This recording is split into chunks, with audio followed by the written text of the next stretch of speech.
great cities are made for walking. The best I've seen are in Europe, but we have a few too. New York, Philly, Boston, and Washington in particular have vital neighborhoods and rich history and food and culture that smacks the senses in all kinds of ways. But nothing in the U.S. approaches the French Quarter of New Orleans, in my opinion. I've been to Europe and I've been to the Caribbean, but only the French Quarter makes me feel as if I'm in both, all at once.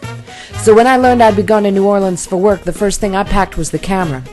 I arrived the day after Mardi Gras this year, giving me a chance to see the quarter decked out as I've not seen it before. And I also got to see the city's hangover, but that's another video, I'm afraid. The quarter may be called French, but the architecture is actually a mix of French and Spanish and Creole, and the city's timeline certainly helps to explain why. It was established as a French colony in 1718, and while many of the earliest buildings were apparently considered crude by their own French standards, they still had several decades to leave their mark on the city before ceding control to Spain in 1762. Now apparently the residents of New Orleans took a dim view of their new sovereign. The transition was not smooth and involved some imprisonments and some executions. But as Spanish rule became institutionalized and accepted, Spanish and French began to intermingle, and that leads to marriage, and that established the new Creole culture. Most of the French architecture originally in the French Quarter was destroyed by a great fire in 1788 and then another one 6 years later. So consequently, the buildings that stand in their place represent a lot of shared influence between Spain and France. New Orleans reverted back to French control in 1801, just in time for the Louisiana Purchase of 1803.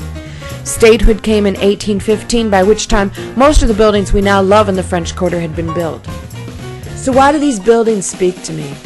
Well, I think mostly I'm smitten by their colors. Even the most worn patinas feel light, and they almost feel tropical. And I love the ubiquitous balconies. I adore the way they link interior city life with the outside. I love that flowers are everywhere. Wrought iron balconies are as much a vehicle for urban landscaping as they are for people watching. And I love the juxtaposition of simplicity with grandeur. I love that the streets are narrow, but the buildings aren't so high that you miss the sky. I love the sense of history, that all kinds of interesting lives have been lived behind these windows and down these alleys. And the quarter's age means that there are fewer and fewer straight lines to be found in the architecture. As buildings settle and door frames sag, the city feels closer to the earth and more planted in the ground to me. So I love the French Quarter's architecture. But it just ain't right to talk about the beauty of this small part of New Orleans without a reminder that much of this city is still being rebuilt after Hurricane Katrina. Families across Orleans and Jefferson parishes are still trying to find their way home, and there are still good people helping out every day, very quietly, under the radar, to make it possible. If you'd like to support our fellow citizens get the stable housing that they deserve, consider a contribution to the St. Bernard Project. There's a lot of legend around New Orleans, and some say the city just has a curse over it, and maybe it does. But when the levees broke during Katrina, at least the quarter was blessedly spared.